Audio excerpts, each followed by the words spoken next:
बाबा के सम्मुख भुक्ति प्रधान रिपोर्टिंग। भुक्ति प्रधान मार्गियों के बीच से निर्वाचित होते हैं। वह आनंद मार्ग का जिला स्तरीय निर्वाचित प्रतिनिधि होता है। भुक्ति प्रधान को उस क्षेत्र में नियुक्त पूर्णकालिक वर्कर के अधीनस्थ कार्य करना पड़ता है। बाबा के सम्मुख प्रति माह बारी बारी से भारत के उत्तर, दक्षिण, पूर्व और पश्चिम क्षेत्र से भुक्ति प्रधान रिपोर्टिंग के लिए बुलाए जाते थे। यही बात विश्व के तमाम सेक्रेटरी के लिए लागू होती थी।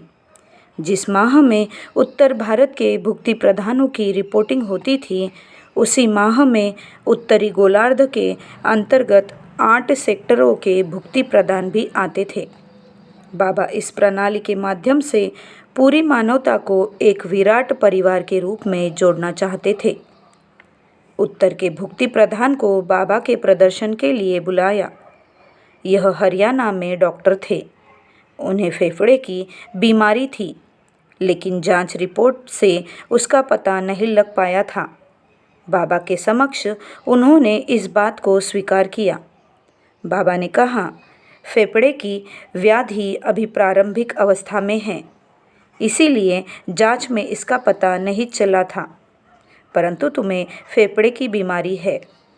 बाबा उपस्थित लोगों की ओर मुखातिब होकर बोले, देखो, 4 चीज़ें होती है जिसका समाधान प्रारंभिक अवस्था में ही करना चाहिए।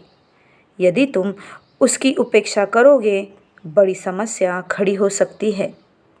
पहला है आग। आग की चिंगारी यदि एक कोने में हो और यदि उसे बुझाया नहीं गया तो वह अंगारे में बदल सकती है। आग जब चिंगारी के रूप में हो तभी उसे बुझा देना चाहिए। दूसरा है दुश्मन। प्रारंभ में निर्बल दुश्मन की उपेक्षा करने पर वह बाद में तुम्हारे अस्तित्व के लिए खतरा बन सकता है। तीसरा है ऋण। यदि तुम्हें छोटा ऋण चुकाना हो और समय पर नहीं चुकाया तो बाद में वह बढ़कर बहुत बड़ी राशि हो जाएगी। तुमने यदि कर्ज नहीं चुकाया तो तुम्हारे अंदर हीन मान्यता आ जाएगी। इसीलिए लोन और कर्ज का निपटारा प्रारंभिक अवस्था में ही कर देना चाहिए। बातचीत को आगे बढ़ाते हुए बाबा ने कहा, चौथी है बीमारी। शुरू में बीमारी की अपेक्षा करने के कारण बाद में वही जानलेवा हो सकती है। इसीलिए शुरू में ही बीमारी को काबू में कर लेना चाहिए। बाबा उस डॉक्टर की ओर मुखातिब होकर बोले, इस बालक को तपेदिक हो गई है, परंतु अभी यह प्रारंभिक अवस्था में है। यदि अभी उसकी उपेक्षा की जाएगी तो भविष्य में गंभीर बीमारी में बदल जाएगी। इसीलिए इसे अभी ठीक होना चाहिए। बाबा अपनी छड़ी के एक सिरा से डॉक्टर की छाती को स्पर्श किए। बाबा ने उनसे श्वास लेने को कहा और पूछा, अभी कैसा महसूस हो रहा है? डॉक्टर ने कहा, बाबा, अब मैं सांस बिना किसी कठिनाई के ले सकता हूँ। मेरा सीना अब हल्का हो गया है।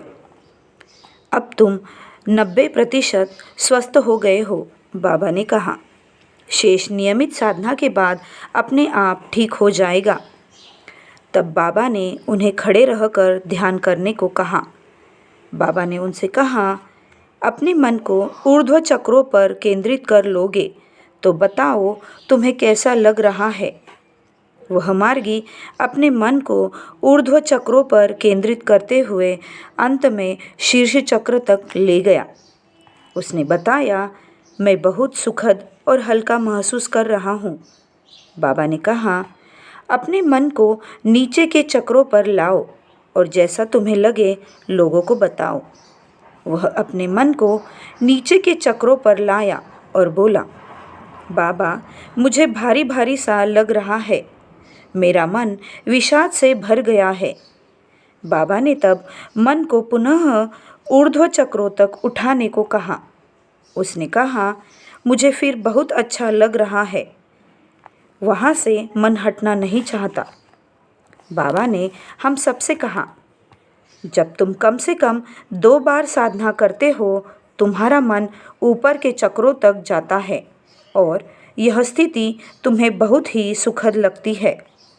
इसीलिए तुम्हें नियमित दोनों वक्त साधना करनी चाहिए।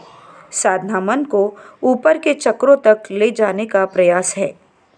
इस प्रदर्शन के बाद बाबा ने डॉक्टर से अन्य भुक्ति प्रधानों के साथ जाकर बैठने को कहा।